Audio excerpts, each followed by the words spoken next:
നമസ്കാരം, എല്ലാവർക്കും ഒരു പുതിയ വീഡിയോയിലേക്ക് സ്വാഗതം കേട്ടോ. അപ്പം ഇന്ന് പെരുന്നാൾ ദിവസത്തെ ഒരു ചെറിയ വിശേഷങ്ങളാണ് ഇന്നത്തെ വീഡിയോയിൽ ഉൾപ്പെടുത്തിയേക്കുന്നത്. അപ്പോൾ ഒരു കുഞ്ഞു വീഡിയോ ഉണ്ട്, ഒരു 5 മിനിറ്റ് പോലും ഇല്ല വീഡിയോ. അപ്പോൾ സ്കിപ്പ് ചെയ്യാണ്ട് കാണാം കേട്ടോ. വീഡിയോ കണ്ട് ഇഷ്ടമാണെന്നുണ്ടെങ്കിൽ ലൈക്കും സബ്സ്ക്രൈബും ചെയ്ത് സപ്പോർട്ടും കൂടി ചെയ്യാം കേട്ടോ. അപ്പം റിയാസും മോനും കേട്ടോ പോയത്, രാവിലെ പള്ളിയിൽ പോയതാണ്. അപ്പോൾ അനിയൻ വന്നിട്ടുണ്ടായിരുന്നു കേട്ടോ. അപ്പോൾ അനിയൻ്റെ ഒപ്പമാണ് പോയത്, രണ്ടുപേരും അനിയൻ്റെ ഒപ്പമാണ് പോയത്. അപ്പം ഞാൻ രാവിലെ തന്നെ ഇടിയപ്പവും മുട്ടക്കറിയാണ് കേട്ടോ ഉണ്ടാക്കിയത്. അപ്പോൾ രാവിലെ അവർ ഒരു 7 മണിയായപ്പോഴേക്കും അവർ പോയിട്ടോ.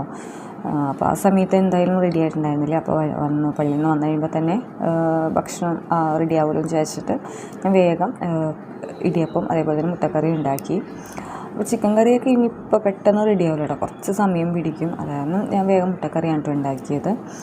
ഞാൻ ഇതിന് മുമ്പ് നമ്മുടെ ഇത് ഷോപ്പിങ്ങിൻ്റെ വീഡിയോ ഇട്ടപ്പോഴേക്കും എനിക്ക് ഡ്രസ്സ് എടുത്തില്ലേ എന്നൊക്കെ ചോദിച്ചു 2-3 കമൻസൊക്കെ കണ്ടിട്ടോ. അതൊക്കെ കണ്ടപ്പോഴേക്കും ഭയങ്കര സന്തോഷം കേട്ടോ. അങ്ങനെ നമ്മളോട് ചോദിക്കാനൊക്കെ ആൾക്കാരുണ്ടല്ലോ എന്ന് പറയുമ്പോഴേക്കും സന്തോഷമാണ്. ഞാൻ വീഡിയോസ് ഇടുമ്പോൾ തന്നെ കാണാനും കമൻറ്റ് ചെയ്യാനും 1-2 പേരെങ്കിലും ഉണ്ടല്ലോ എന്ന് നോക്കുമ്പോൾ ഭയങ്കര സന്തോഷം കേട്ടോ. അപ്പോൾ ഞാൻ പെരുന്നാൾ ഡ്രസ്സ് ഞാൻ എടുത്തില്ലായിരുന്നു കേട്ടോ, ഞാൻ മക്കൾക്ക് മാത്രം എടുത്തിട്ടുണ്ടായിരുന്നുള്ളൂ. റിയാസിന് എടുക്കണ്ടെന്ന് പറഞ്ഞു, പിന്നെ ഞാനും എടുക്കണ്ടെന്ന് വിചാരിച്ചു കേട്ടോ. അപ്പോൾ മക്കൾക്ക് മാത്രമേ എടുത്തുള്ളൂ. അപ്പോൾ അന്ന് ചെറിയ പായസം കൂടി ഞാൻ ഉണ്ടാക്കിയിട്ടുണ്ടായിരുന്നു കേട്ടോ.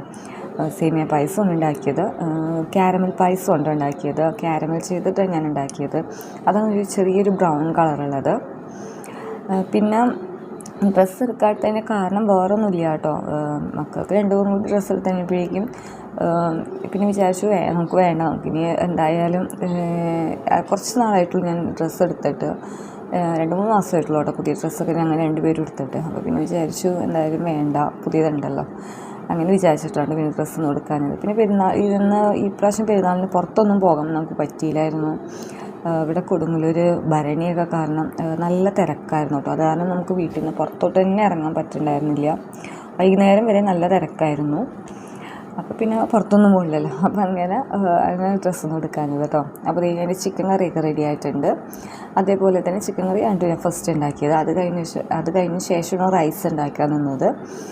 അപ്പം ഞാൻ ഈ ഒരു വലിയ പാത്രം ആണ് കേട്ടോ ആകെയുള്ളത്. ഇതിലും ചെറിയൊരു പാത്രം ഇല്ല. പക്ഷേ ഞങ്ങളെല്ലാവരും ഒരുമിച്ചുള്ള സമയത്തുള്ള പാത്രങ്ങളാണ് ഇത്. ഒരുമിച്ചെന്ന് വെച്ചിട്ടുണ്ടെങ്കിൽ റിയാസിനൊരു ഇക്കയുണ്ട്, അനിയനുണ്ട്, ഇക്കാടെ വൈഫ്, പിള്ളേർ, അനിയൻ്റെ വൈഫ്, കുട്ടികൾ, അങ്ങനെ എല്ലാവരും കൂടി, ഉമ്മ വാപ്പ എല്ലാവരും കൂടി ഒരുമിച്ചുള്ള സമയത്തുള്ള പാത്രങ്ങളാണ് ഇതൊക്കെ.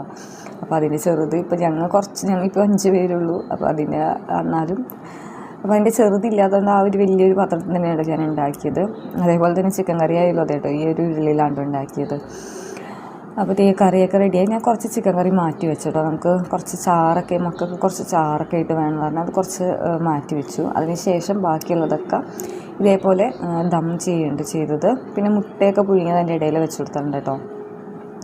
പിന്നെ ഞാൻ ഒരുപാട് സവാള ഇടുന്നുണ്ടെങ്കിലും അധികം മുരിക്കാറില്ല കേട്ടോ. സവാള ആയാലും മുന്തിരിയൊക്കെ ആണെങ്കിലും ഒരുപാടൊന്നും ഇടാറില്ല. എന്ന് വെച്ചിട്ടുണ്ടെങ്കിൽ മക്കൾ അതൊക്കെ മാറ്റിയിട്ടേ കഴിക്കുള്ളൂ. അപ്പോൾ അത് ഒരുപാടുണ്ടെങ്കിൽ, സവാളയൊക്കെ ഒരുപാട് ഉണ്ടെങ്കിൽ കഴിക്കില്ല. അത് കാരണം ഞാനങ്ങനെ ഒരുപാട് ഇടാറില്ല കേട്ടോ. അപ്പോൾ നമ്മൾ ബിരിയാണിയൊക്കെ റെഡി ആയിട്ടുണ്ട്. ഞാൻ നമ്മുടെ മോൻ്റെ ഫ്രണ്ട്സിന് ഞാൻ കൊണ്ട് കൊടുക്കാറുള്ളതാണ് കേട്ടോ. പക്ഷേ ഇപ്രാവശ്യം നമുക്ക് വീടിൻ്റെ പുറത്തോട്ട് തന്നെ ഇറങ്ങാൻ പറ്റാത്ത കാരണം അങ്ങനെ ആർക്കും കൊടുക്കാൻ പറ്റിയിട്ടുണ്ടായിരുന്നില്ല. അത് ഞങ്ങൾ മാത്രമേ ഉണ്ടായിരുന്നുള്ളൂ കഴിക്കാനായിട്ട്, ഞാനും റിയാസും മക്കളും പിന്നെ റിയാസിൻ്റെ വാപ്പ കേട്ടോ. അപ്പോൾ ഇത്രയേ ഉള്ളൂ ഇന്നത്തെ വിശേഷം. നിങ്ങളുടെ പെരുന്നാളൊക്കെ എങ്ങനെ ഉണ്ടായിരുന്നു കമൻറ്റ് ചെയ്യൂ. പുതിയ ഡ്രസ്സൊക്കെ എടുത്തോ എല്ലാം കമൻറ്റ് ചെയ്യൂ കേട്ടോ. അപ്പോൾ നമുക്കിനി അടുത്തൊരു വീഡിയോയിൽ കാണാം. എല്ലാവർക്കും ബൈ.